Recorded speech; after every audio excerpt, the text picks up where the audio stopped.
About a month back, Chinese phone manufacturer HOMTOM unveiled the HT70.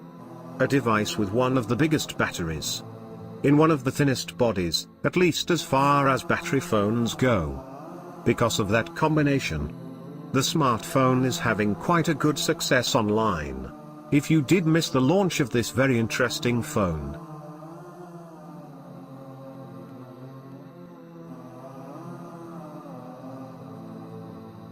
HOMTOM HT70 as a phablet features 6.0-inch display. Afford you a vivid and different visual experience. Triple cameras. 13.0 megapixel 2.0 megapixel dual back cameras. And 8.0 megapixel front camera. You can enjoy images with high resolution.